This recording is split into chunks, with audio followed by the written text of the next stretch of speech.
भारताच्या पूर्व किनारपट्टीवर जिथे अथांग समुद्र आणि प्राचीन संस्कृतीचा संगम होतो, तिथे वसलेलं एक असं मंदिर ज्याच्या शिखराची भव्यता पाहून परकीय आक्रमक सुद्धा थक्क झाले होते. जिथे साक्षात महादेव आणि भगवान विष्णू एकाच पाषाणात, एकाच रूपात विराजमान आहेत. एका अशा अद्भुत वास्तूची ही गाथा आहे, जी कलिंग वास्तुकलेचा सर्वोच्च बिंदू मानली जाते आणि जिथल्या प्रत्येक दगडावर देवाची कलाकुसर जिवंत भासते. नमस्कार मंडळी, स्वराज्य रक्षक चॅनलवर तुम्हा सर्वांचं पुन्हा एकदा मनापासून स्वागत.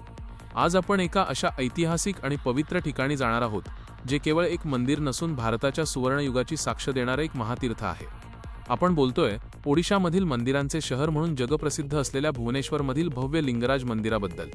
मंडळी, आजचा हा व्हिडिओ खूपच खास होणार आहे, कारण या मंदिराचा इतिहास, इथली अनाकलनीय रहस्यम आणि इथली आध्यात्मिक ऊर्जा तुम्हाला एका वेगळ्याच जगात घेऊन जाईल.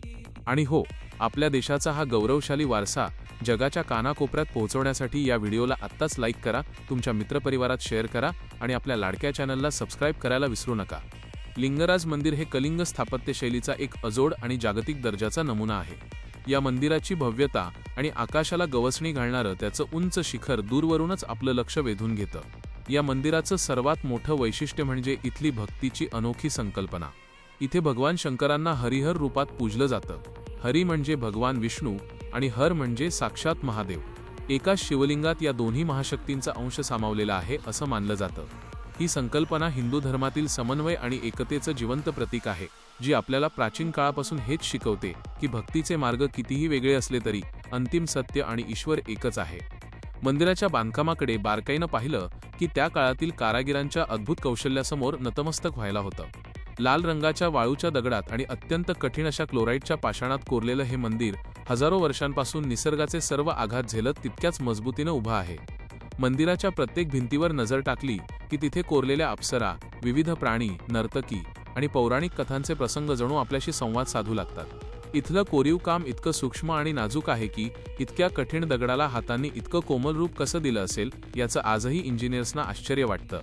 मुख्य मंदिराचा परिसर अतिशय विस्तीर्ण असून त्यात अनेक छोटी मोठी उपमंदिरं आहेत, जी या मुख्य मंदिराची शोभा एखाद्या रत्नासारखी वाढवतात. मंदिराच्या बाजूलाच असलेलं बिंदू सागर सरोवर हे आध्यात्मिकदृष्ट्या अत्यंत पवित्र मानलं जातं. पौराणिक कथांनुसार या सरोवरात भारतातील सर्व पवित्र नद्या आणि तीर्थांचा अंश सामावलेला आहे. त्यामुळेच प्रत्येक भाविक इथे आधी स्नान करून स्वतःला शुद्ध करून मगच देवाच्या दर्शनाला जातो. मंदिराच्या शिखरावर असलेली त्रिशूळ आणि चक्राची खूण ही शिव आणि विष्णूच्या अभेद्य मिलनाचं प्रतीक आहे. जेव्हा तुम्ही मंदिराच्या गर्भगृहात प्रवेश करता, तेव्हा तिथली शांतता, धूपदीपांचा सुवास आणि मंत्रोच्चाराने भारावलेलं वातावरण मनातील सर्व चिंता आणि दुःख दूर करून टाकतं. लिंगराज मंदिर हे केवळ भक्तीचं ठिकाण नसून ते प्राचीन भारताच्या कलेचं, समृद्ध संस्कृतीचं आणि प्रगत इंजिनिअरिंगचं एक अद्भुत केंद्र आहे. शतकानुशतके या मंदिराने अनेक साम्राज्यांचा उदय आणि अस्त पाहिला, परकीय आक्रमणांचे घाव सोसले, पण आपली पवित्रता आणि भव्यता आजही तशीच अढळ टिकवून ठेवली आहे. हे मंदिर आपल्याला आपल्या पूर्वजांच्या महानतेची जाणीव करून देतं.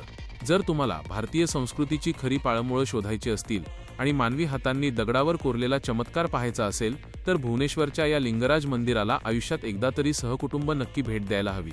तुम्हा सर्वांना आमचा हा आध्यात्मिक आणि ऐतिहासिक प्रवास कसा वाटला ते कमेंट्समध्ये नक्की सांगा. तसेच ओडिशामधील इतर कोणकोणत्या ऐतिहासिक स्थळांची माहिती तुम्हाला पाहायची आहे हे देखील सुचवा. कमेंटमध्ये हर हर महादेव आणि जय जगन्नाथ लिहायला विसरू नका. असेच ऐतिहासिक दुर्ग, प्राचीन वारसा आणि आपल्या महान संस्कृतीचे गौरवशाली व्हिडिओ पाहण्यासाठी आपल्या स्वराज्य रक्षक चॅनलला नक्की सबस्क्राईब करा आणि बेल आयकॉन दाबायला विसरू नका, जेणेकरून आमचा कोणताही नवीन व्हिडिओ तुमच्याकडून मिस होणार नाही. जय भवानी, जय जिजाऊ, जय शिवराय.